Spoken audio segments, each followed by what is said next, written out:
اس میں شبہ نہیں کہ زکوٰۃ مسلمانوں کے لیے بڑی آمدنی کا ذریعہ اور اہم وسائل میں سے ہے، جس کا مقصد سماجی مساوات اور برابری قائم کرنا ہے، معاشرتی اتحاد اور یکجہتی برقرار رکھنا ہے، اور سوسائٹی کے افراد کے درمیان تعاون کو نافذ کرنا ہے۔ یہ بندوں پر اللہ تعالیٰ کی بہت بڑی رحمت و عنایت ہے، جسے اللہ تعالیٰ نے بہت ساری حکمتوں اور مصلحتوں کے پیش نظر مشروع کیا ہے۔ اس کے مقاصد بڑے اونچے، مصلحتیں بے شمار اور فوائد لامحدود ہیں، جس کا صحیح علم تو اللہ کو ہی ہے، مگر ان میں سے چند کی طرف خود اللہ تعالیٰ نے اس آیت قرآنی میں اشارہ کیا ہے۔ ان کے مالوں میں سے زکوٰۃ لے کر اس سے ان کے ظاہر کو پاک اور ان کے باطن کو صاف کرو، اور انہیں دعا دو،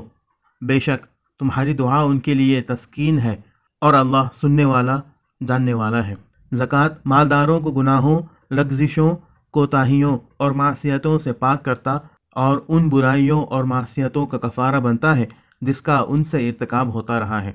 اللہ تعالیٰ کا ارشاد ہے، اگر تم اپنے صدقات ظاہر کر کے دو تو یہ بھی ایک اچھی بات ہے، اور اگر تم ان کو پوشیدہ رکھو اور محتاجوں کو دے دو تو یہ تمہارے لیے اور بھی زیادہ اچھا ہے، اور اس طرح ان صدقات و خیرات کی بنا پر اللہ مٹا دے گا تم سے تمہارے کچھ گناہ، اور اللہ پوری طرح باخبر ہے تمہارے ان کاموں سے جو تم لوگ کرتے ہو۔